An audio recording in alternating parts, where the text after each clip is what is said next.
अब हम एक नाइफ की मदद से इसका इजाफी एक्सरे काट लेते हैं।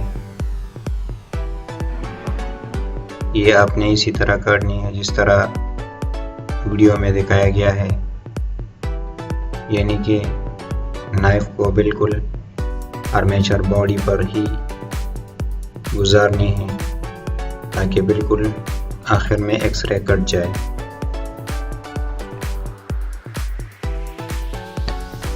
अब हम इसमें बांस की तीलियाँ लगाएंगे। ये बांस का एक टुकड़ा है जिसे हमने ये काटी है।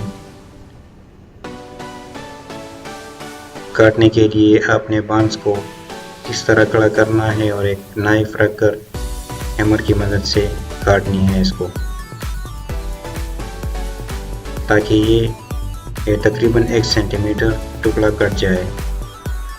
इसको बारीक बनाकर आर्मेचर स्लॉट के लिए सेट करेंगे।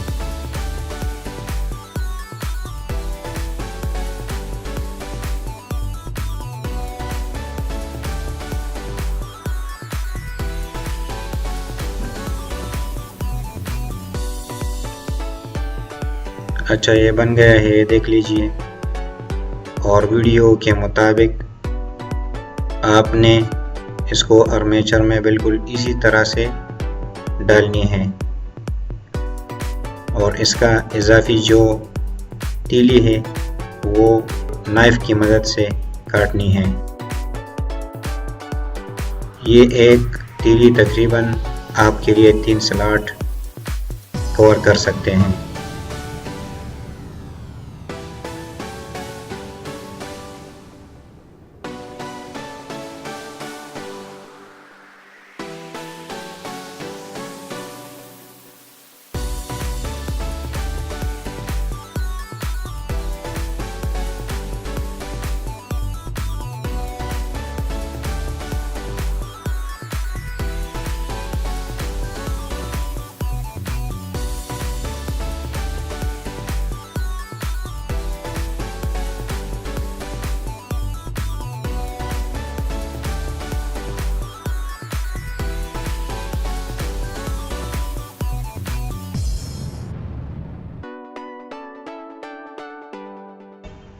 अच्छा जी, अब ये कंप्लीट होने वाला है।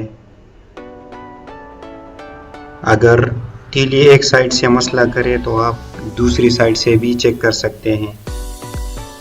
ये बहुत ज़्यादा टाइट भी नहीं होना चाहिए ताकि वाइंडिंग वायर को किसी किस्म का नुकसान ना पहुंचे। अब ये कंप्लीट हो चुका है, देख लीजिए।